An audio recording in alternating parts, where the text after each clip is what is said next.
जब आपका रिज़ल्ट आएगा ना तो कुछ फेजेज़ ऐसे भी होंगे जब आप लोग बहुत ज़्यादा डिप्रेस फ़ील करेंगे, बहुत ज़्यादा अलोन फ़ील करेंगे और बहुत ज़्यादा नेगेटिविटी भी आएगी दिमाग में, क्योंकि हम लोग उस टाइम पर अनफॉर्चुनेटली एक आध कंपार्टमेंट जो है वो फेस कर रहे होंगे। ये चीज़ फैक्ट है। देखो, मैं आप लोगों को डरा नहीं रही हूँ, नेगेटिव नहीं आप लोगों को कर रही हूँ कि हाँ नेगेटिव होना ही है, बट कुछ चीज़ें होती हैं जो फैक्ट होती हैं। अगर हमने उस लायक पेपर करा ही नहीं है, अगर हमने कुछ पढ़ा ही नहीं, या फिर अगर हम कुछ लिख कर ही नहीं आए, तो डेफिनेटली कंपार्टमेंट तो आनी है, उसको कोई भी नहीं रोक सकता। तो उसका सॉल्यूशन क्या है? देखो, हर चीज़ का एक सॉल्यूशन होता है, हर चीज़ का एक सुधार होता है, but if you want to do, अगर आप करना चाहें तो सुधार आराम से हो सकता है, बट आप लोग करना चाहें तब ना।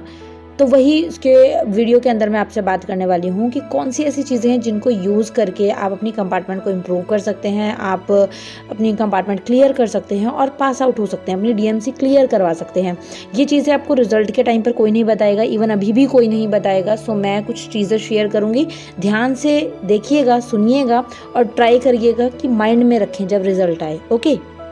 जब रिजल्ट आएगा तो एक चीज़ तो कॉमन है, कुछ बच्चे पास क्राइटेरिया में जाएंगे, कुछ बच्चे फेल क्राइटेरिया में जाएंगे। और जो चीज़ कॉमन ही है, जिसने पढ़ाई करके पेपर दिए होंगे, जिसने हार्डवर्क किया होगा, ऑब्वियसली वो पास ही होगा, है ना। कुछ बच्चे ऐसे होंगे जो टेंशन भी ले रहे होंगे कि यार हमने तो कुछ मिस्टेक्स कर दी थी पेपर को लिखते टाइम, OMR शीट को भरते टाइम, तो वहाँ पर भी दिमाग में थोड़ी सी हलचल मच रही होगी कि अब पता नहीं हमारी वो वाली शीट चेक होगी या नहीं होगी, या वो वाला पेपर जिसमें हमने मिस्टेक की थी वो चेक होगा या नहीं होगा। तो ऐसे से दिमाग में चीज़ें आ रही हैं, है ना, क्योंकि जब हम पेपर करते हैं ना तो हमारा दिमाग उस टाइम पर नर्वस हो रखा होता है, हम लोगों को समझ ही नहीं आ रहा होता है कि हमें क्या करना चाहिए क्या नहीं। इसीलिए बहुत सारी वीडियोस जो हैं वो अलग अलग यूट्यूबर्स बनाते हैं, आपके जो सीनियर्स हैं वो आपको बताते हैं, बट स्टिल मिस्टेक हो जाती हैं, बट इट्स ओके। तो अभी आप लोगों को पता है कि चेकिंग का टाइम जो है वो स्टार्ट है और आपकी चेकिंग जो है वो चल रही हैं, चाहे ओपन वाले हों, चाहे रेगुलर वाले हों, चाहे आपके CBSE बोर्ड हों, चाहे HBSE बोर्ड हों। तो कौन सी चीज़ों का अब आप लोगों को ध्यान रखना है, क्योंकि टीचर्स आप लोगों की नोटबुक्स, आपकी जो शीट्स हैं वो चेक कर रहे हैं। अब उनमें कुछ बच्चे ऐसे होंगे जो कुछ लिख कर ही नहीं आए होंगे, कुछ ऐसे होंगे जो मिलता जुलता रिलेवेंट आंसर भी नहीं करके आए होंगे। तो वहाँ पर टीचर खुद परेशान हो जाता है, वो खुद मजबूर हो जाता है कि यार अब इसको मार्क्स कैसे दें, अब इसको पास कैसे करें, क्योंकि पास होने की कोई वजह ही नहीं छोड़ते हो आप लोग। इसीलिए बोला जाता है कि एटलीस्ट कुछ ना कुछ वजह ज़रूर दो टीचर को कि वो आपको पास करे, वो आपको ग्रेस मार्क्स दे, जो कि अनफॉर्चुनेटली कुछ स्टूडेंट्स नहीं कर पाते और वो ये चीज़ करने में फेल होते हैं। इसी वजह से वो एग्ज़ाम के अंदर भी फेल हो जाते हैं। तो अब कौन सी ऐसी चीज़ है जो आप ध्यान रखो जब आपका रिजल्ट आए,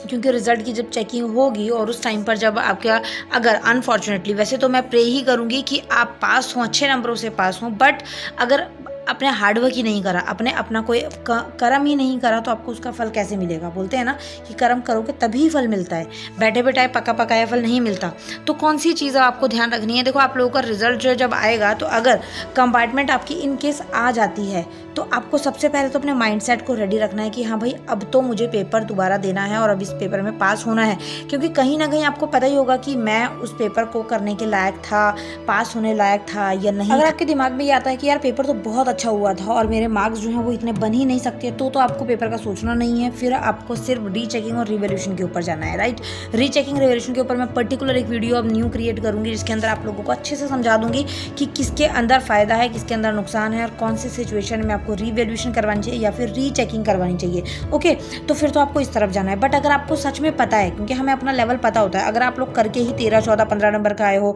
या फिर आपने कुछ मिलता जुलता लिखा ही नहीं है, तो आप लोगों को ऑब्वियसली टेंशन होगी, स्ट्रेस होगी कि यार पेपर नहीं करा था तो इसलिए मार्क्स नहीं आए। तो उस टाइम पढ़ाई नहीं की थी, आपको पता हो अगर कि पेपर अच्छा ही नहीं गया तो मार्क्स नहीं आ सकते ना। तो इसलिए उस चीज़ का ध्यान रखते हुए फिर आप लोगों को 1 महीना मिलता है पूरी प्रिपरेशन करने के लिए, और उसके बाद आपका कंपार्टमेंट का पेपर होता है। ठीक है, ध्यान से सुन लो, 1 मंथ होता है, उसके बाद आपका पेपर होता है, और उस मंथ में आपको इतने अच्छे से प्रिपरेशन करनी है ना कि आपको अपनी डीएमसी पूरी क्लियर करवा लेनी है, पास आउट वाली डीएमसी लेनी है आपको। तो अपना टारगेट रख लेना कि हाँ, मुझे पास ही होना है और मुझे कंपार्टमेंट को क्लियर ही करना है। ओके,